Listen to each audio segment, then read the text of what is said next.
Ladies and gentlemen, welcome back to the FDB podcast. I am your host, Chris Negulic, alongside my co-host, Tom Savino, where we will be discussing the week that very much was. The Jets and Giants both went 1-0 in their preseason games on Saturday, while the Knicks grew their coaching staff these past few days. The Yankees continue to slip out of playoff contention, while the Mets are preparing for the 2026 season. Don't worry, you heard that correctly. But where did it all start to go wrong for both teams? Stay tuned to hear our thoughts. Do me a favor, take a seat. Let's talk.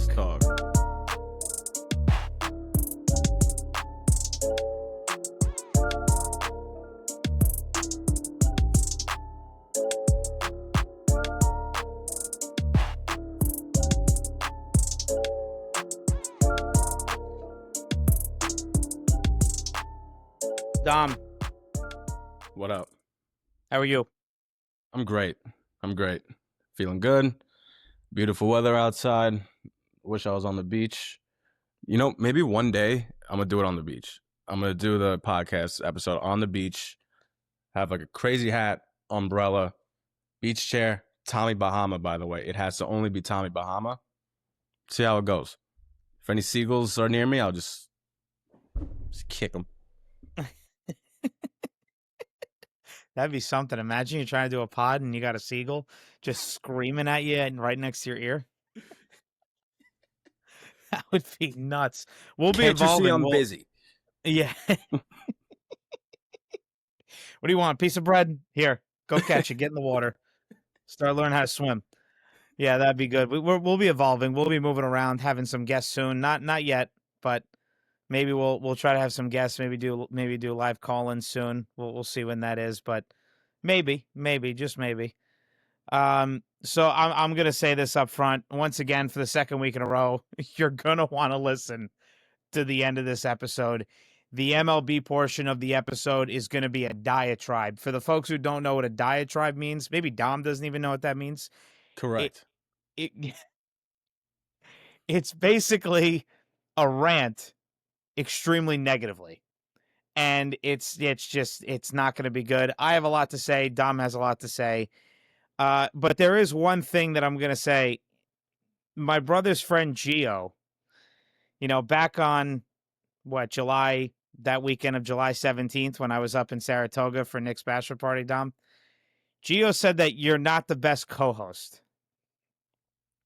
Gio, how you doing? Nice to meet you. Yeah. So Nice to meet you, I Gio. told him he should shut his trap. But listen, you know what? Right. Everyone, to each his own. He's got his own opinion. I mean, Dom, you do what you got to do. I just wanted to put that out there. I'm going to be seeing the bastard this upcoming Thursday for Nick's wedding. But I let a couple episodes slide. He still owes me $105 from the racetrack. He thinks I forgot I didn't.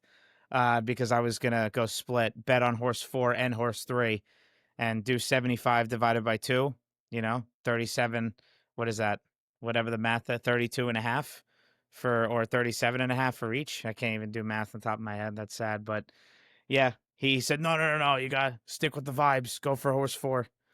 So lost money, but I digress from the episode. Do you have anything else you guys say? It's a pleasure to meet him.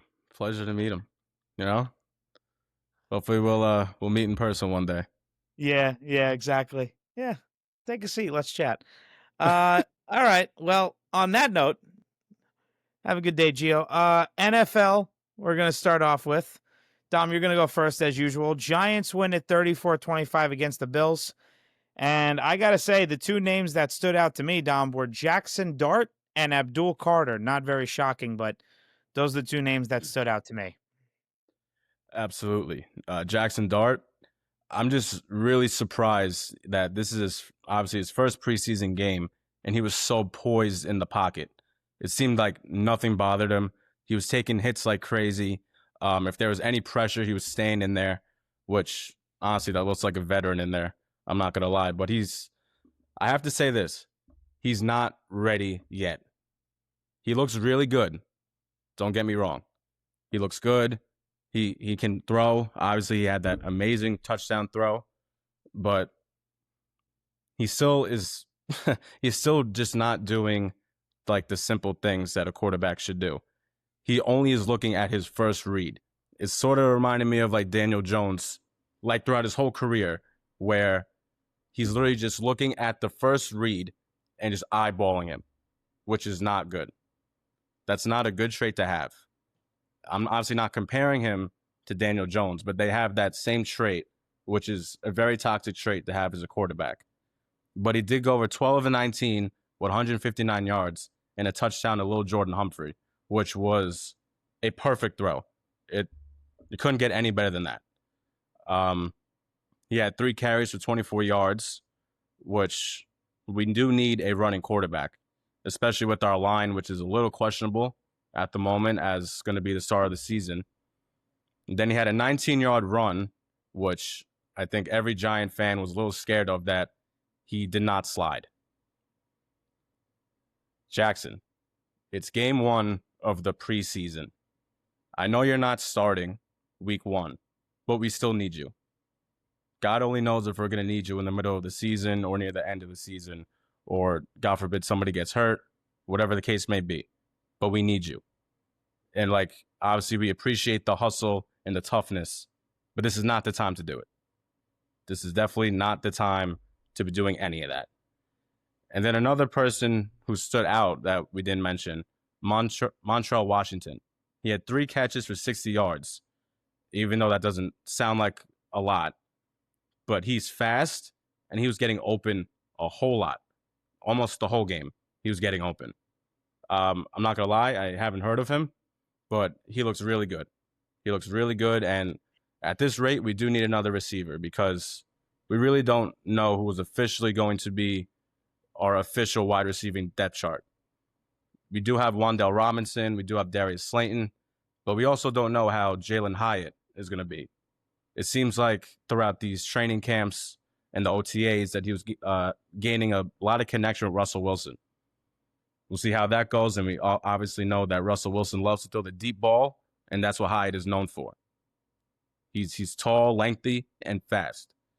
So we just got to hope that Jalen Hyatt can be put in this lineup somehow, in this rotation of wide receivers. We're going to need all the weapons that we're going to get because Malik Neighbors, I'm sorry, he can't do it all.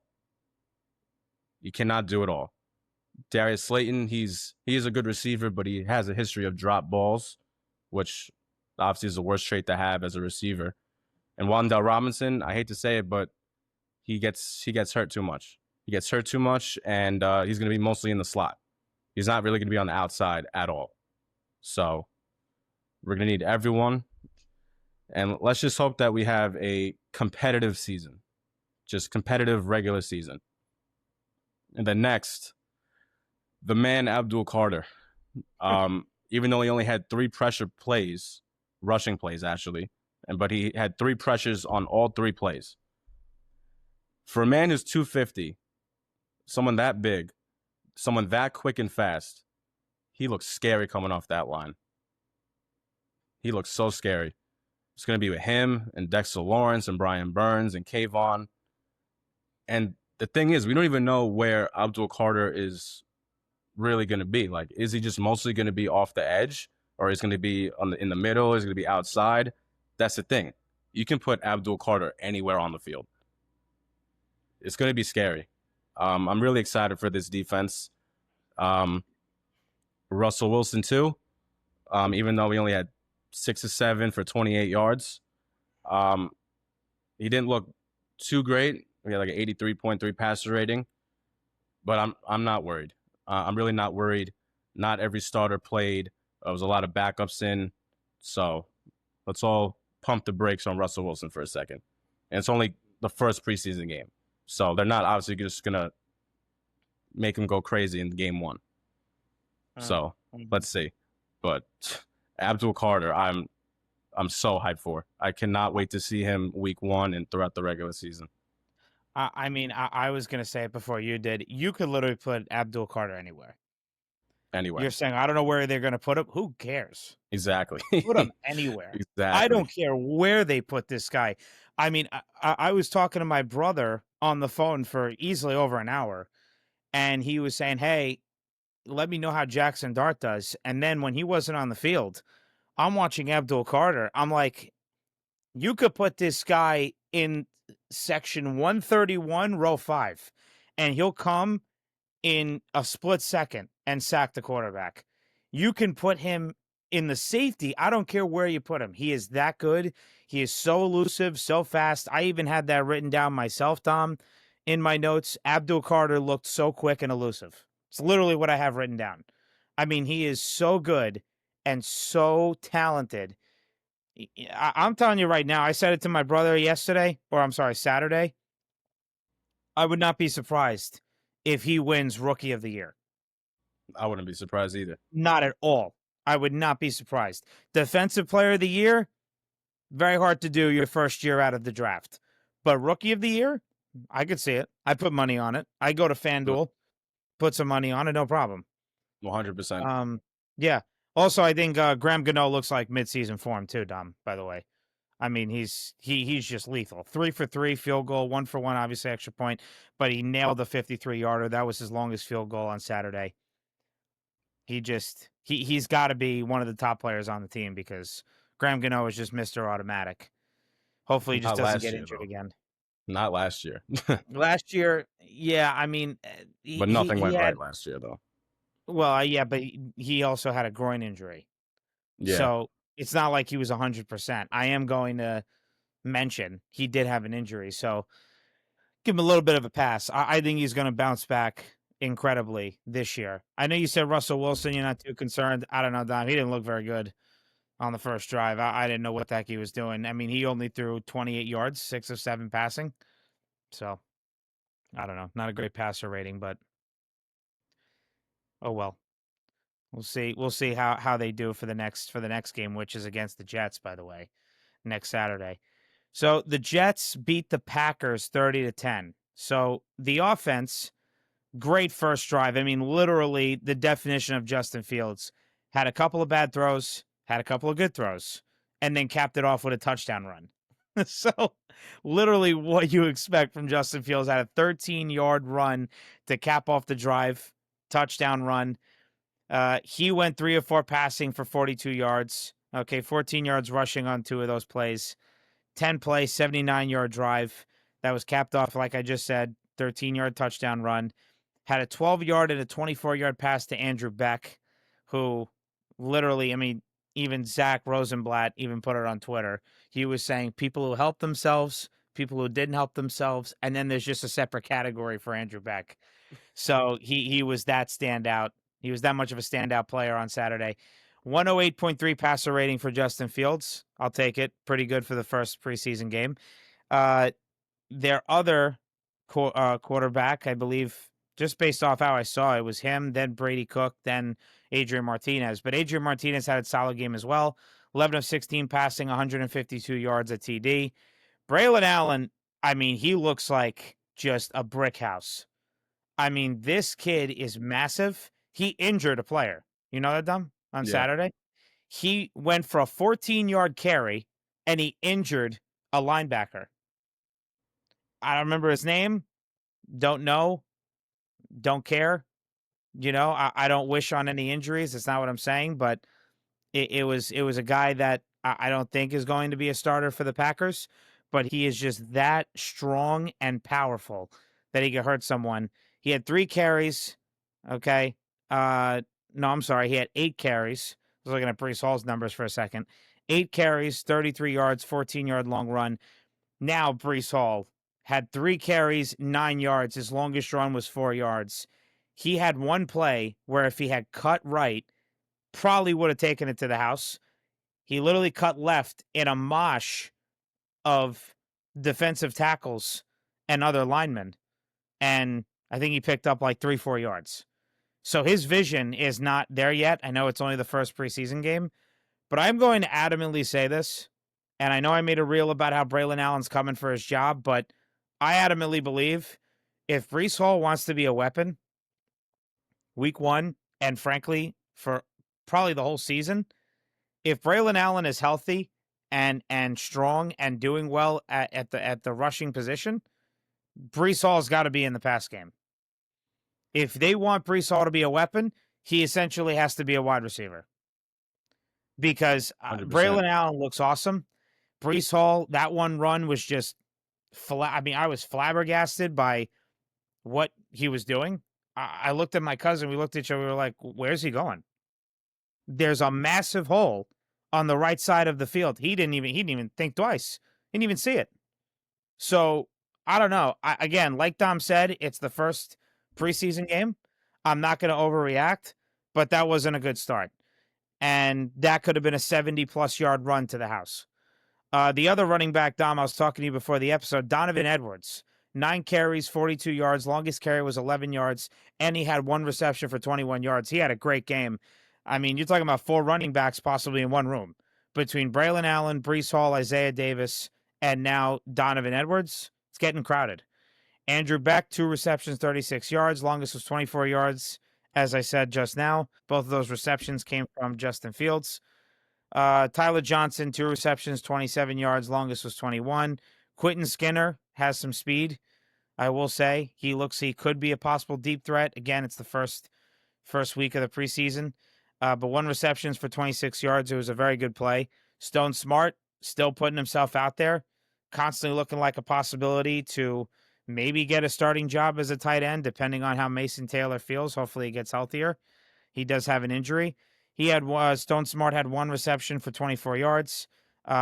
Could be a good weapon in the tight end group is what I have written down here. Arian Smith, 2 receptions on 3 targets, 18 yards. Longest was 13-yard reception. Garrett Wilson had 1 target, but it was a bad pass from Justin Fields. I mean, that relates to what you said, Dom, how Malik Neighbors can't do it all. We've already said it multiple times. Garrett Wilson can't do it all either. So for both Jets and Giants, who is their number 2 wide receiver? We don't know.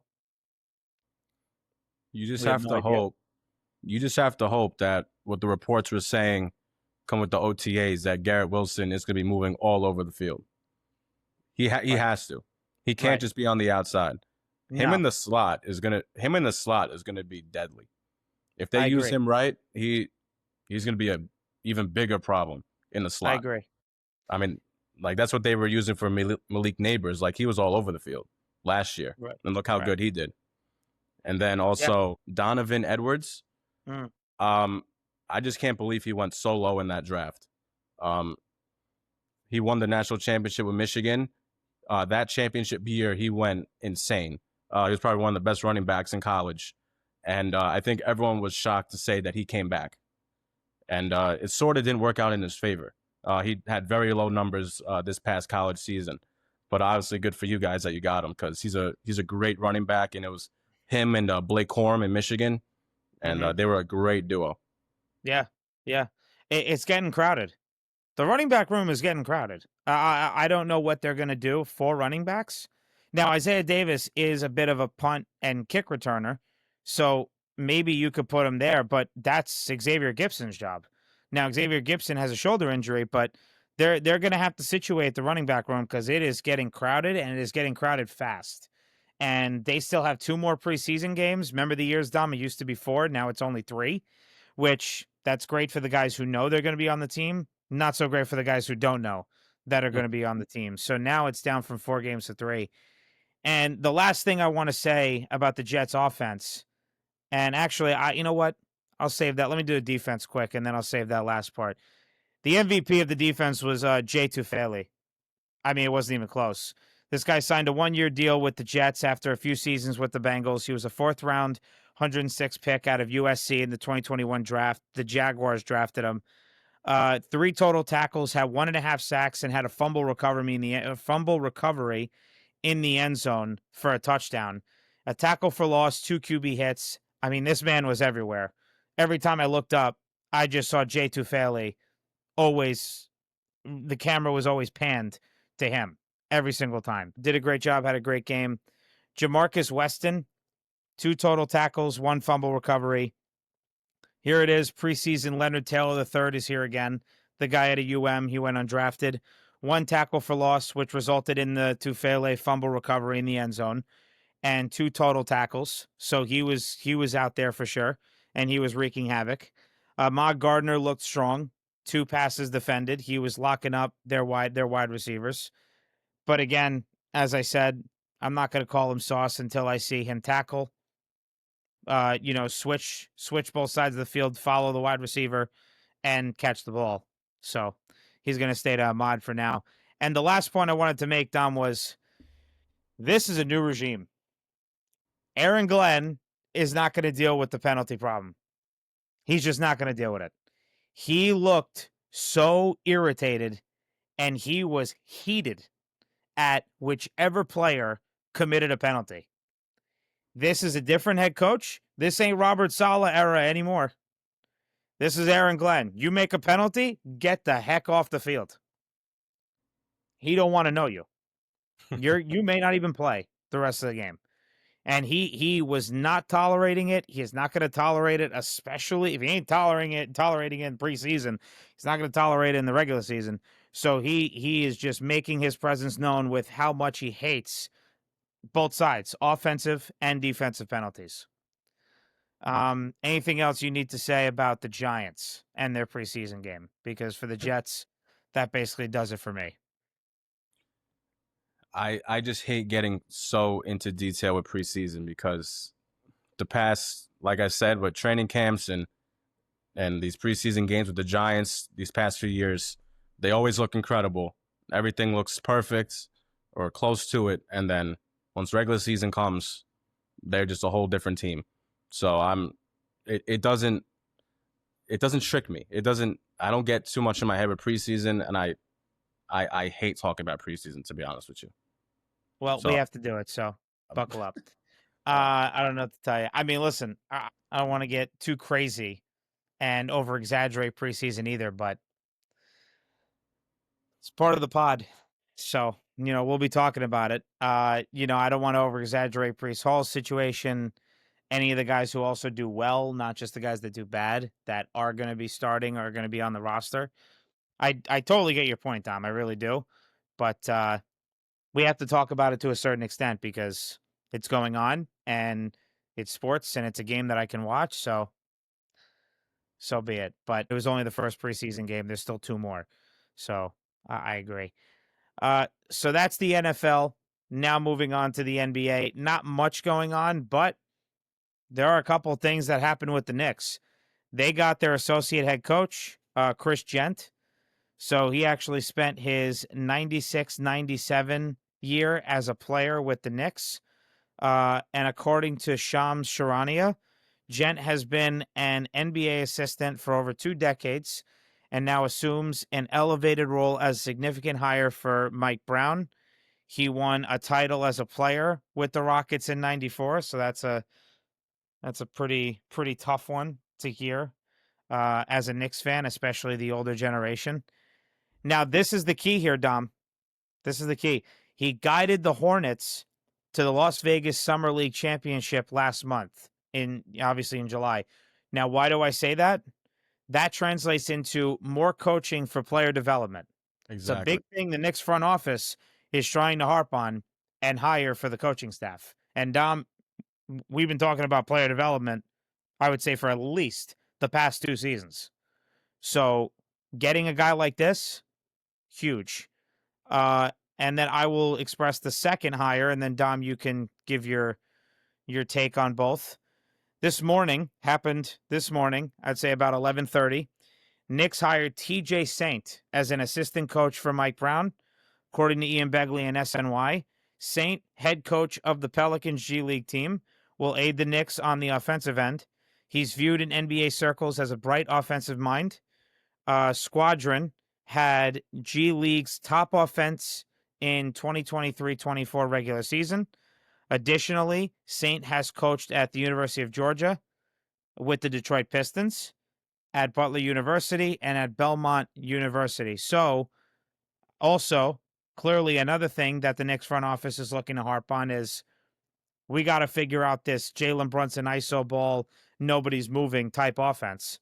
So they're trying to bring in this bright mind, according to NBA sources, TJ Saint. So they're really trying to shake up the coaching staff and really give some serious help to Mike Brown. So your thoughts on those 2 hires? Hey, anything to get better. We got to get rid of almost every trade that we had last year. This has to look like a completely different team, and no matter what we have to do it, so be it.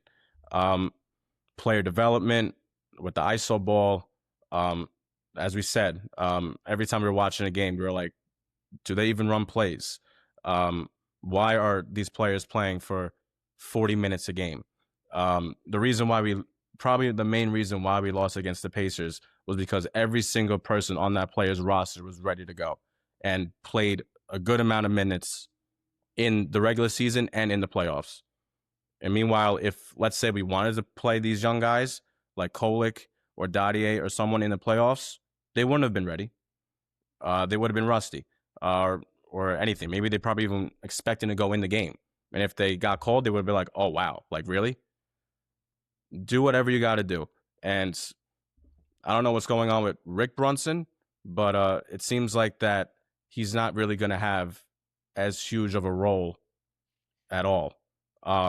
There was so many problems when it came to, well, even with Dante DiVincenzo, with him and with Tibbs, when that happened last preseason. And even players came out saying about the coaching and also about with Rick Brunson. It seems like Miles McBride really wasn't that big of a fan either. After when they got eliminated by the Pacers with his interview. So it seems like that he's pretty much has like little to no role, which is probably better for us. Yeah. I mean, but a lot of people kind of expected Rick Brunson to have a lesser role with Mike Brown coming in because, folks, as some know, some may not, when a new head coach gets hired, now this is very much the NBA, right? They generally bring in their own guys. So, I mean, Dom, we knew that Rick Brunson was either going to be let go or he was, okay, you could stay, but you ain't going to be doing what you were doing the last couple of seasons. Yeah, absolutely. Um, I'm very happy that we're just trying to improve in every single level of this team. When it comes to players, when it comes to coaches, even just when it comes to mindset. Like player development was the number one thing that we've wanted ever since 2 years ago. It never happened, and now we finally see what's going to happen. And I'm very excited. We have a better bench. We have rookies last year who are now more experienced that are going to be in their second year, and let's just hope that they play with Negulic and Dadier and McCullers. And now we got Jordan Clarkson. We got Yabusele. We're going to be a way more deeper team than last year. Yep. The bench is the big key right there, as you mentioned. So those are the two hires for the Knicks for the beefed up coaching staff now. So me and Dom, I guess, got sentelled last episode. Whatever Christmas schedule we were reading was not the Christmas schedule that got put out there by Shams Charania. But we're here to tell you we have the literal, actual NBA Christmas schedule. Whatever we said last week clearly wasn't it. It'll never happen again. Never. Lord, gonna have to double, triple, quadruple check what we're about to say to the folks. Frankly felt stupid when I found out what the real schedule was. But Me too. in any news, it's Cavs at Knicks, Spurs at Thunder, Rockets at Lakers, Mavs at Warriors, Timberwolves at Nuggets. This is one hell of a slate. This is great. This is a fantastic Christmas day. So the NBA schedule drops this week, according to the NBA Twitter account. But Steve Popper, who's a Knicks writer and NBA columnist for Newsday Sports, is saying the schedule is on the way, tomorrow morning drop. So maybe we get the schedule as early as tomorrow morning. That's going to be interesting. I don't know who the Knicks are going to play opening night this year. We obviously know the Celtics played the Knicks on the Knicks opening night game last year. So we'll see who the NBA chooses. But going to be very intriguing to see what the schedule is going to be. That's always one of the best times, right? Before the NBA season starts, you get to see what the schedule is when it comes out. Anything else you have to say about the NBA or the Knicks? in general before we get on to this much anticipated segment of these god awful baseball teams? um, I'm just excited. With October, like we started off like at a weird time with the podcast. Like there's just mostly baseball going on, and then obviously it was good with the free agent stuff. But now playoff baseball is going to come. I mean, we just got to pray that they make it to the playoffs, both of our teams. Football's starting in a few weeks. Basketball is going to be in a month and a half. Um, that's going to be the best time of the year. I'm so excited. Yeah, no, it is going to be fun. I mean, even you know, even my uncle is excited for basketball just because of what the Knicks have done. Usually, he's more excited about hockey, which hockey is definitely a fun start, but hockey for the playoffs is even better. But we got to get to the we got to get through the regular season first. Not Oh get yeah, too ahead of ourselves. I don't even know what the Rangers are going to be this year.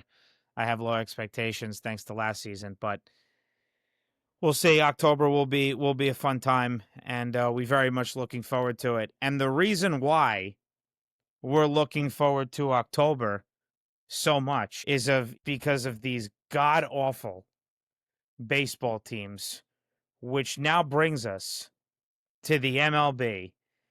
Last episode, we took a second to breathe. I mean, I've tried to take a second to breathe before every game, and it just doesn't help. So I'm just going to go right into it at this point. Now, moving on with the MLB, the Yankees went 2-4 on the week. They are slipping out of the playoff race, and now, Dom, they are now tied with the Cleveland Guardians, which you could partially thank the Mets for that. The Cleveland Guardians are now tied with the Yankees for the last wild card spot. You can go ahead and talk about your team.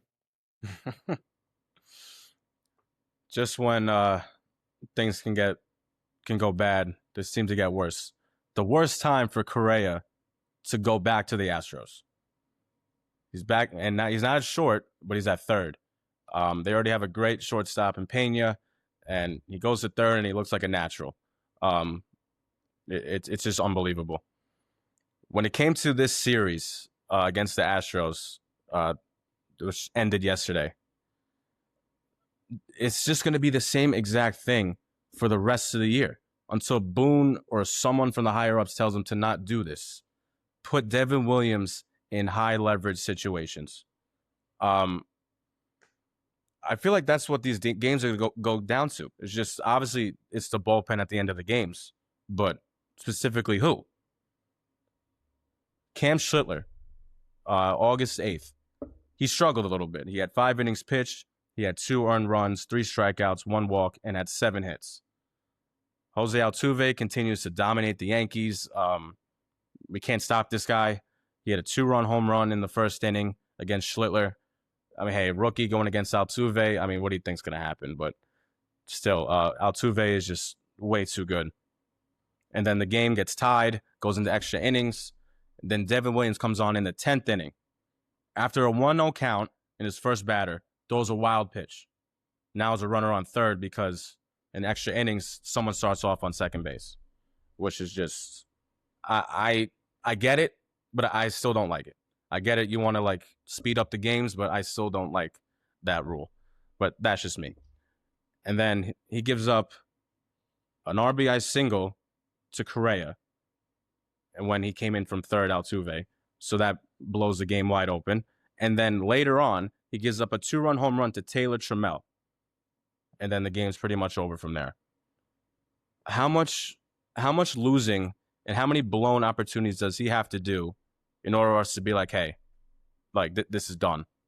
It doesn't make any sense to me. Boone is not gonna change his ways. It seems like unless someone from the higher ups tells him to. To me, it's just pretty pathetic. And then on the 9th, Luis Hill came back from his second start from his stint from the IL and looked way better. The first outing he did was god awful, but now he seemed like he was pretty locked in on this second start. He had 5 in the third, gave up 2 runs, 7 strikeouts, 1 walk, and 6 hits. The game was 4-4 in the 8th until Trent Grisham came up. He was batting 7th, which doesn't make any sense to me. He's all over the place. And then had a solo home run to give us a 5-4 lead. It doesn't make sense how a player can lead off, bat 3rd, 5th, and then go all the way down to 7th. But we need Trent Grisham in this lineup no matter what. But Boone, oh my God, you just pissed me off so much with these lineups. I can't do it no more. So we took that win. And then on the 10th, Jose Altuve, again, another first inning home run against Max Fried. I'm getting a little nervous about Max Fried. These past 3 starts have been atrocious. Yeah, he gave up 7 hits, 2 runs, 5 1/3, 1 walk, and he hit 2 batters, which is not good. He's looking, something's off. It seems, I don't know if he's hurt or anything, or maybe just in a little bit of a slump, but something just does not seem right. In the bottom of the 5th, there's 2 outs, bases loaded, full count. Chris, this is your time to shine. When it comes to these umpires, oh my God. It was 2-0, bases loaded. There's 2 outs left. We needed 1 more strike to end the inning. A ball right on the corner. You see on the box on the TV, right in the middle of the corner, calls it a ball. Won't be happening next year, Dom. I pray. Won't be happening next year. Well, it won't be. They'll be tapping their helmet, and they'll be requesting the ABS system. So, no, it won't be happening next year unless something dramatically comes out saying, oh, by the way, we're going to wait to use the ABS system after the CBA is expired and we have to put a new one in, which, God Lord, if that happens, but it shouldn't. But that issue should not happen next year. So it was 2-0, and then after that, Cam Smith hit a 2 RBI double to make it 4-0. So then after that, Max Fried gets sent away. The 6th inning comes in, 4-0. You want to know who comes in? Devin Williams. He comes in the 6th inning, down 4 runs, no pressure at all. Not a save situation, not a win situation. Pitches 1 inning, 3 strikeouts.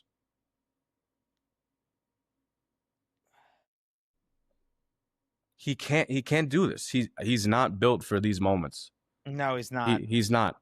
That's the thing, right? That sounds so great, but it sounds so bad at the same time. Yeah, it's like, do you want to actually lose the game in the 6th inning, or do you want to lose the game in the 9th inning? Which is just unreal that we traded for him, and then we give up the facial hair policy for this guy, and which I'm still upset about. I don't know, like there's some fans out there, it's like, oh, there's like players who don't want to come here because they don't want to shave their beard. Oh well, save it. Like, save it. Who cares? I don't want to hear that. Yeah, just shave the damn thing, okay? Exactly. And now, just shave the thing. Just shave it. The Yankee fans that I know too, Dom, they're getting sick and tired of this. They're like, put the policy back in. They don't want to know about it anymore. We have 3 closers, and for some reason that we're still struggling. Bednar does not look good. Bednar does not look good at all. Meanwhile, he was playing great with the Pirates this year. Just giving up walks, giving up hits. I don't mean to interrupt you again, but Dom, what did I say back at our post-trade deadline episode? Which David Bednar are you getting? Yeah. Which one are you getting? Right. Go ahead. It's so bad. It's so bad. And now with also Duvall too, he's also giving up some walks. And I don't know. Is there like a curse on this bullpen for the Yankees? No matter who we get. I already sent Jake Bird down to AAA. That was a great run by him. Great stint with the Yankees. Legendary. I don't know. I'm just shocked. No matter what we do, it's either the pitching does great and then we get no run support, or we hit the ball and then the pitcher, whoever's throwing the ball that day, is just having a completely off day. We always find ways to lose, no matter what, and it's just sickening to watch. It's tough. It's hard. It's very hard. But that bullpen, yeah, that Jake Bird thing. I mean, when you sent that to me, I was like, wow, what a trade. That was fast. I was like, that was quick. He's already down. He's already down in AAA. You imagine? It's unbelievable. Wild. Do you have anything else to say about the Yankees before I begin my diatribe? It seems like that no matter if Judge is in the lineup or not, we're still finding ways to lose. Um, he's been hitting okay. He hasn't been hitting great, but I guess it'll take him a little bit to get to his full self until he looks like the MVP that he is. But at this rate, it seems like it doesn't matter. And one more thing I completely forgot about. Please, I, please I do. Go ahead. know I know that we've been talking about Jason Dominguez in left field, but I've played the outfield my whole baseball life when it came to little league and it came to travel ball and high school and everything. So I know a little thing or two about the outfield. He doesn't run back. He doesn't run straight back. He runs on like a diagonal path to a ball, and it seems like that every time he goes for a fly ball, it's always going over his head. He just looks completely lost. It looks like he doesn't even know how to track a ball in the outfield, like I just said. Um, I don't know, and it's a shame too because we have a little crowded first base and catching with Austin Wells, and we got Ben Rice, but also Ben Rice can play first, but also we need Goldschmidt.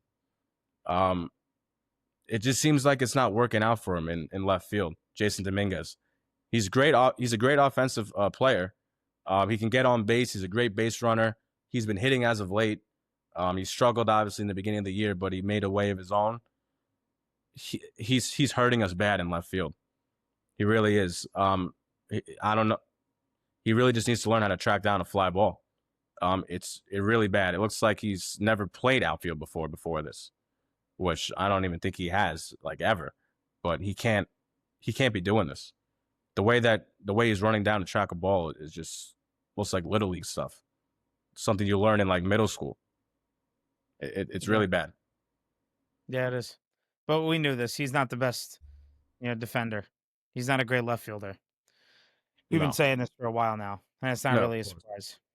Like I really took notice in this Astros series how he's not tracking a ball straight back and then coming back for the ball. You're supposed to run all the way back, and then if you have to come in, then you come in.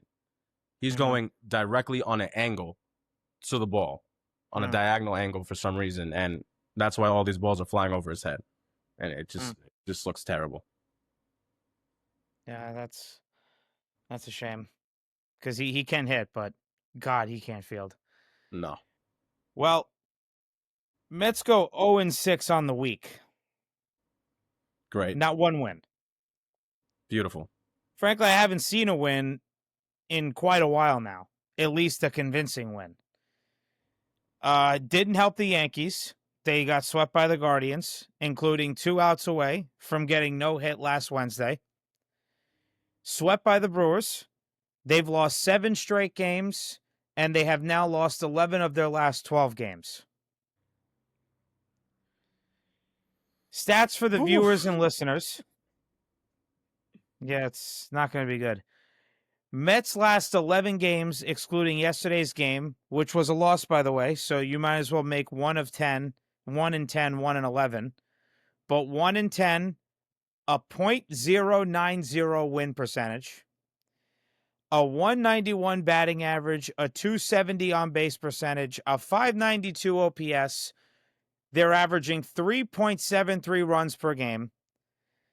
The starting pitching is at a 5.12 ERA with a 1.38 walks and hits per innings pitched, which the acronym for that is WHIP. Francisco Lindor's second half numbers. He's 15 for 89, a 169 batting average, 5 walks, 28 Ks, 28 strikeouts. I mean, are you swinging with your eyes closed? 525 OPS. His WAR is now at a 2.7. While him making the All-Star team, his WAR, which the acronym stands for wins above replacement, is now at a 2.7. It has not been that low since COVID. since the COVID season when they only played 60 games. It was at like, I don't know, a 1.3, but it was a 60-game season. But that's the last time it was anywhere near a 2.7. The last 11 games, Francisco Lindor is 7 for 43. He's batting 163, 14 Ks. Juan Soto is 10 for 41. He's batting 243, 11 Ks. For a guy who doesn't strike out much and mostly walks, that's a lot of Ks for him. Pete Alonso, 11 for 41. All right, 268, 6 Ks. Obviously, he's been hitting some homers. He tied Darryl Strawberry's record this past weekend.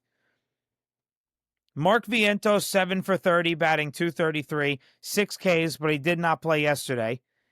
And this guy's got to go.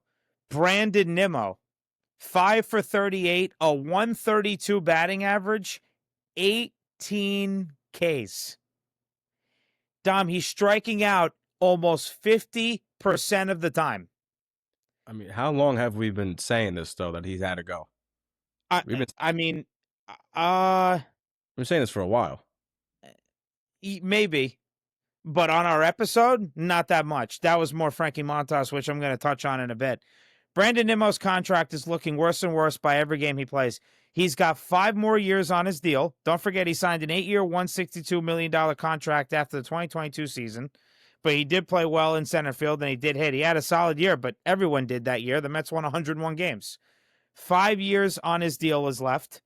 Each year, it's worth $20.5 million. Folks, I'm just going to be blatant here, going to be transparent, as I always like to be with the viewers. I think it's time to look at possibly trading Brandon Nimmo this winter. I think you should get a fill-in center fielder until Carson Bench can get up here. They can do whatever they need to do for the rest of the season, but they cannot continue to ride this constant roller coaster of Brandon Nimmo. It's over. The guy is an average left fielder. I frankly wanted to package Brandon Nimmo up with other prospects for Stephen Kwan at the trade deadline. Would have been perfectly fine with it. But I think they should explore an option to trade him in the winter. Now, I'm going to read a couple of posts on Twitter. Okay, MLB Network put out, the core of Mets hitters, Alonso, Lindor, Nimmo, Soto. Alonso, this is from since July 10th. Alonso is batting 157, a 221 on base percentage, a 324 slugging percentage, and a WRC plus of 47. MLB Network put this post out on August 7th. It's not like all of a sudden in 4 days it can drastically change. No. Okay, Lindor. No, it can't. Just no way. Lindor, 206 batting average, 260 on base percentage, 351 slugging, a WRC plus of 73. Brandon Nimmo, 241 average, 343 on base percentage, 322 slugging percentage, WRC plus of 98. And Juan Soto, batting average 167, on base percentage 309, slugging percentage 372, WRC plus of an 84. This is since July 10th. This is a month now. A month. Or when they posted it, it was just under a month. Okay, Joe DeMayo's stats, they're not good. All of these OPSs since July 6th. He put this out on August 6th. For the month, Nimmo is 670 OPS. Lindor is 655 OPS. Soto is 650 OPS. Alonso is 622 OPS. Jeff McNeil is just under 700. I mean, you just can't win with those numbers. And that's why they are now 5.5 games behind the Phillies. And they are now only a game and a half in front of the Cincinnati Reds. And Dom, you asked about the starting pitching before the episode started. I got something for you. The starting pitching since June 13th, NL ranks. They rank last in inning pitched per game started. That's 4.58. Their ERA is 11th in the NL. It's a 5.07. Their WHIP is 12th in the NL. The WHIP is a 1.45. And opponent OPS, it's 10th in NL. The opponent OPS is a .772. Ooh, you tell me if that's good. That answers my question right there. Right. Nobody can go past the 5th inning. The only person is David Peterson. Sean Manaea, 5 2/3 innings last Monday versus the Guardians, 5 earned runs. Clay Holmes last Tuesday, 5 innings, 2 earned runs. David Peterson, okay, 6 innings, but he gave up 4 earned runs last Wednesday. That's when the Mets offense almost went no hit.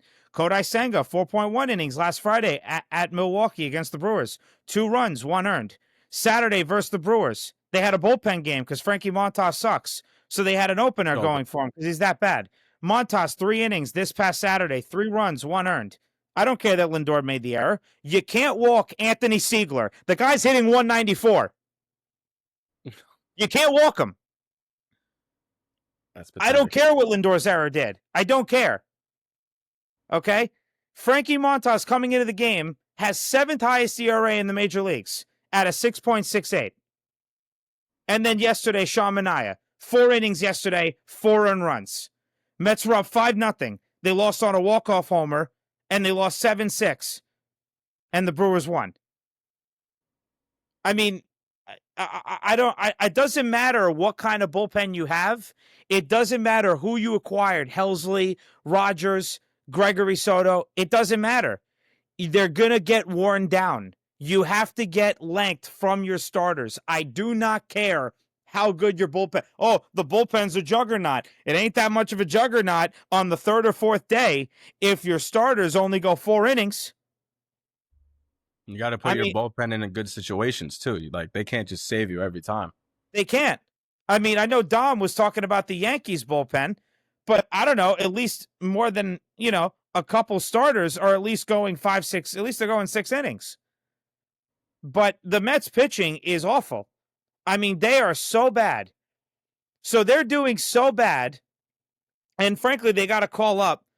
I know they're talking about only calling up one of their young starters from AAA. BS. You got to call both of them up. You have to. It's got to be both of them. You have to. And we've said this.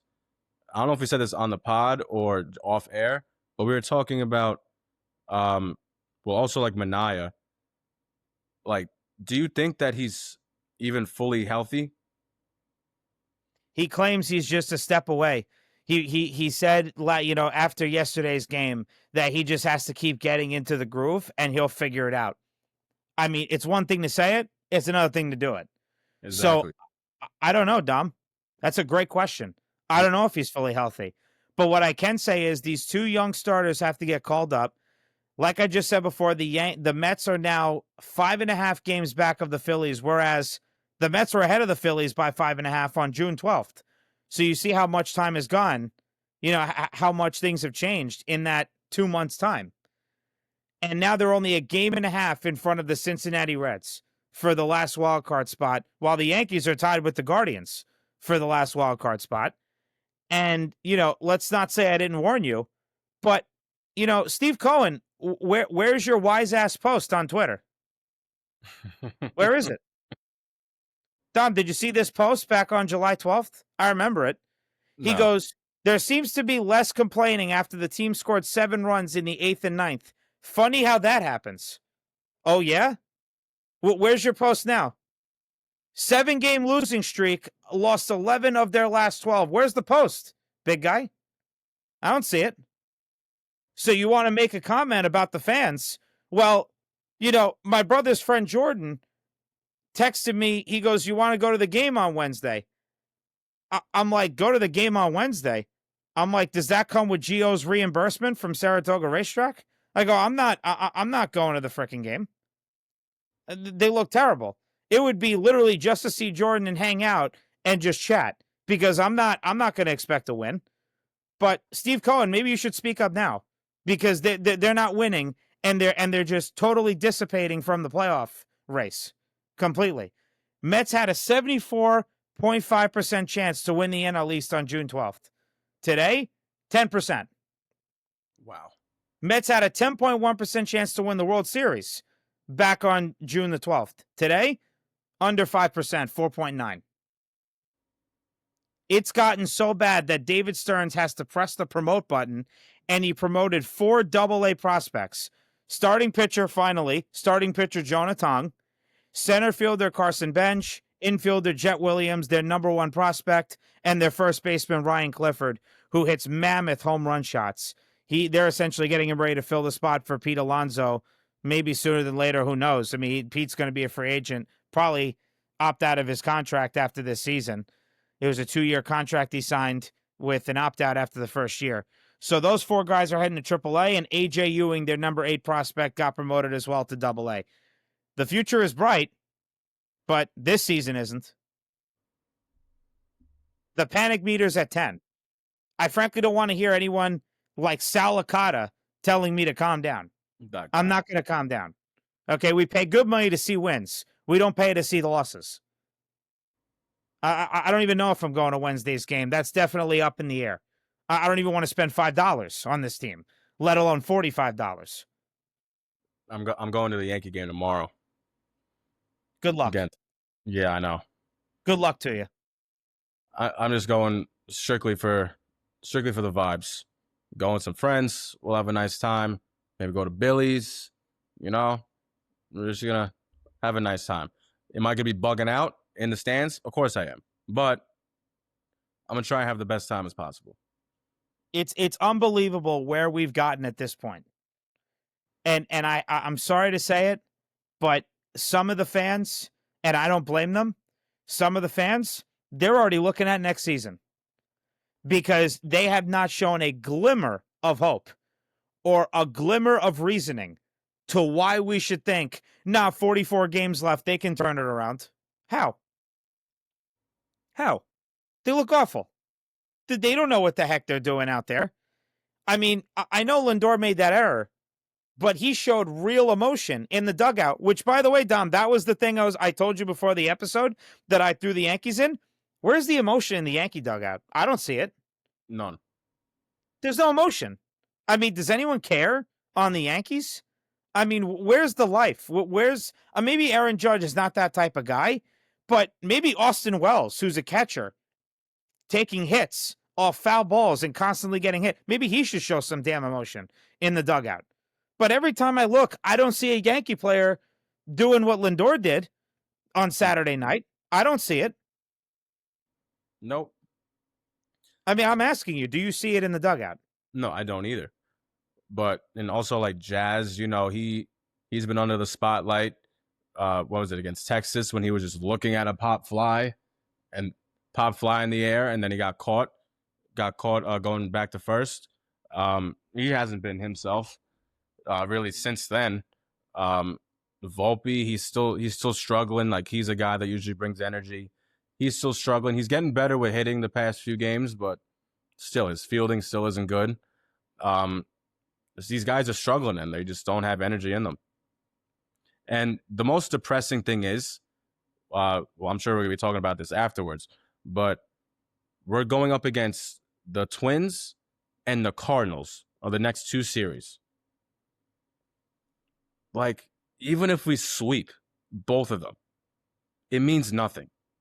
They're both terrible. The Twins and the Cardinals are god-awful. And if we lose one game, either from the Twins or the Cardinals or both, people are going to be bugging out anyway, which they have the right to. Like, these teams are so bad. Like, on paper, way worse than us. But we like to play to the level of the team that we're playing. So I wouldn't be surprised if we lose a game or 2. No. I mean, no, listen, I'm going to pull up the Mets schedule. I'm going to make it quick. I mean, they have Atlanta coming in tomorrow night. They're off tonight, thank the Lord.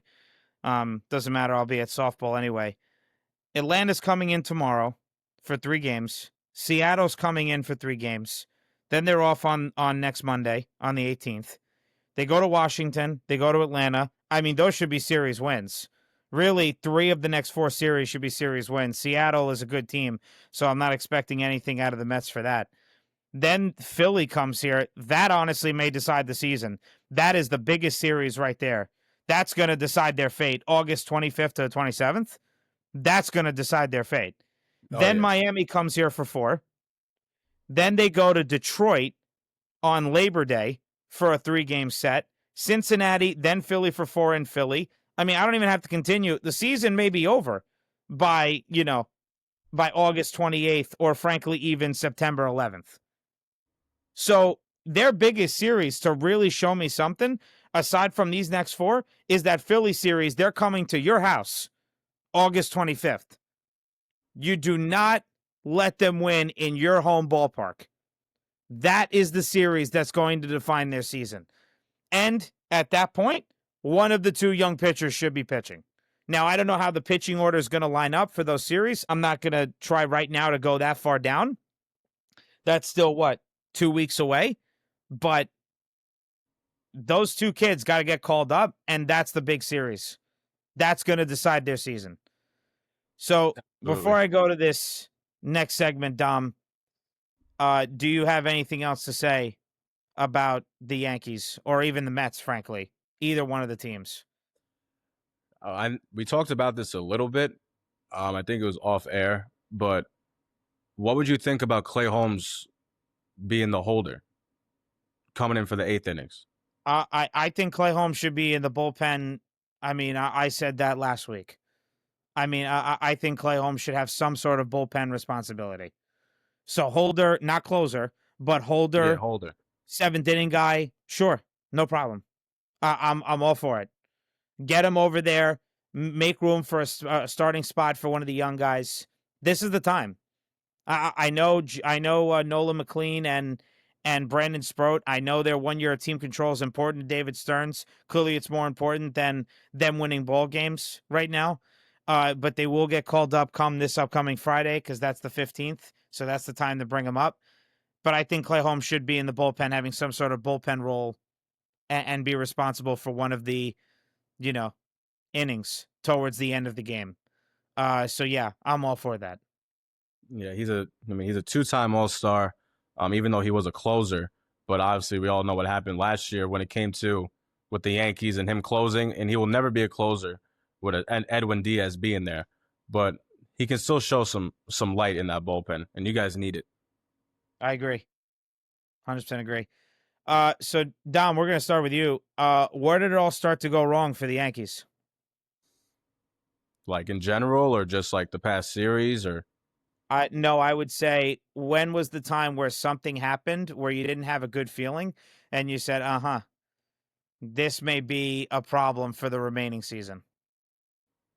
Is there um, one particular moment in time that you thought, oh, you know what? This may become an issue? well, two things. Well, just Volpe all year. Volpe all year with his fielding. Um, that's number one. I mean, it's just even just routine ground balls he's not getting. He's not making throws to first. Um, that's number one. And then just Devin Williams, he's screwed up our whole year. Mm-hmm. The amount of saves and win opportunities that he's blown for us is just like we should not be in the situation that we're in right now. It's because of him that he's blown so many games for us. I mean, I know that we don't hit all the time. We don't always give our pitchers run support, but still, you're the bullpen. You guys are supposed to hold us down. It's just all year. All year, I'm just like, this just is not good. Um, even the first game, the first game that Devin Williams even played in, um, he almost blew up. He blew a save for us just from the start. And then I was getting warned by Mets fans before the season even started about Devin Williams, of how he's really not that good when it comes to clutch situations. And obviously, we saw what he did to what happened with Pete Alonso in the playoffs last year. Um, it's a nice name, Devin Williams, of what he's done in his career with the Brewers, but it seems like he's been on the decline since last year. And we didn't really give up much for him anyway, but still, I'm just so shocked of how bad that he is. I knew that he wouldn't be pitcher perfect. Maybe he'd blow like a couple of saves or something like that, but I didn't think this much. And I didn't think that he would not be in the closing role for a significant amount of time, that we had to go to somebody else. Just all year, I just have not had a good feeling. Like, it wasn't really one specific moment. It's just literally the beginning of the year. Okay. Well, I created this segment and I asked that question because, for me, it was easy for me to say with the Mets. I was curious to your take on it. I could have easily just said to you before the episode started, hey, try to think of a moment, but I wanted to make this an organic segment. For me, I have an answer, and it's June 12th. It was the game Mets against Nationals. Nationals were here at Citi Field. Mets pulled it out by the skin of their teeth. They won 4-3, but Pete Alonso threw up that lollipop throw to Kodai Senga, and he hurt himself. And from that injury forward, things started to hit the fan. Griffin Canning then tore his Achilles. He's out for the season. Other guys were getting hurt. Even though I'm not a big Tyler McGill fan, I'm not a big Paul Blackburn fan, they got hurt. So I would say from June 12th on, and every post that I read, maybe not all of them, but most of them, Dom, when we do these episodes, I keep reverting back to mid-June. I revert back to mid-June for a reason. That game, June 12th, when Kodai Senga got hurt, that's when you could just hear the deflating fans just start to murmur and concern themselves with what's now going to happen going forward. And from that game on, it's been a problem. I mean, I said it to you, right? And I think I bookmarked it on Twitter, but I think since mid-June, the Mets and the Yankees have had 2 of the 4 worst records in the MLB since mid-June. I mean, they are just not good. The Mets were 18-29, the Yankees 19-30. I mean, just not good records. But for the Mets, I honestly think it's June 12th. Yeah, so that math is 47 games for both teams. 18-29 for the Mets, 19-30 for the Yankees. If I So can, that's my answer. that's a good answer. Sorry to cut you off, but like if I had to name like specific moments, I can think of when the Yankees got swept by the Blue Jays in July. That was really bad because I don't think we've even got swept by the Blue Jays ever in our franchise history. No, And we then did not. late June, the 28th, we lost to the A's 7-0. To the A's. Like the A's are just so bad, and the fact that we lost 7-0 to them, couldn't even score 1 run. And then just recently against the Marlins, we lost 13-12. That horrendous game that I don't even want to. If I'm a Yankee fan, the Blue Jays series, yes, that was bad. That game. If I'm a Yankee fan, I'm picking that Marlin game, 13-12, because you've got the guys for your bullpen post-trade deadline, literally the day after? Yep. And that's what happens. If I'm a Yankee fan, that's the day I'm like, well, if these guys can't even help us, and now the trade deadline's over, you can't really do any major acquisitions now, what the heck are we going to do now? So Yeah, that makes sense. That reminded me of with that game against the Marlins. It reminded me of that Knicks game against the Mavs when Luka that's Oh what that boy. reminds me of. You Well, know what I'm talking about. Oh yes, of course. That was end of December 2022. Oh yeah, that was the first season of Jalen Brunson. Yeah. Yep.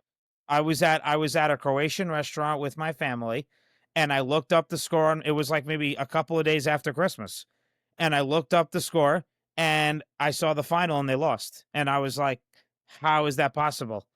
And actually, yeah, it was the end of December, I believe. But remember, Thibodeau almost got fired the beginning of that month because Yeah. they were going on a major 7-8 game losing skid or something like that. It was a bad losing skid that they were on, and we thought Tibbs was going to be canned.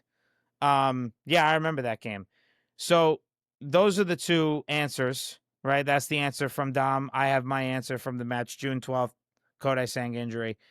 So Dom, I'm looking at the Yankees schedule because we didn't do weekly predictions last week. We kind of just said whatever. It was such a bad week. I mean, I was almost not going to do it this week. But the Yankees are facing the Twins starting tonight.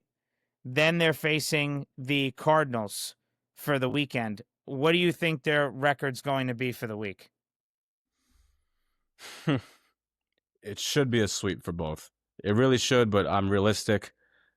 So what? It's 3 games for the Twins and 3 games for the Cardinals. Correct. I'd probably go 4-2. Okay. Listen, I think the Yankees can still get wins. The Mets, on the other hand, I'm not so confident. The Mets are playing Atlanta starting tomorrow for 3 games. Then they have the Mariners coming here. In my personal opinion, truthfully, based on how the Mets pitching is and their offense, and frankly everything else in between, I'm honestly say the Mets are going to go 1-5. They go 1 win. I know I may sound like Dom right now, but this is the eye test, and this is what I'm seeing. Yep. So that's my record. Dom, do you have anything else to say before I close out here today? No. You know what? I just can't wait for this baseball season to be over. I can't wait. And I honestly hope that we don't make the playoffs. I said it last episode. I'll say it again. I really hope we don't. I'm looking forward to football and basketball, and let's go Knicks. Let's go Giants. I 100% agree with you. I'm ready for Jets and Knicks to play because watching these 2 idiot teams, I mean, they really just drive a knife in me. Well, that's going to do it for us today. Thank you to everyone for tuning in to today's episode of the FTB podcast on either YouTube, Spotify, or Apple Podcasts. Be sure to like this episode and subscribe to our YouTube channel so you never miss any of our shows. See you folks on Monday. Peace. Thank you, guys. Nice to meet you, Gio.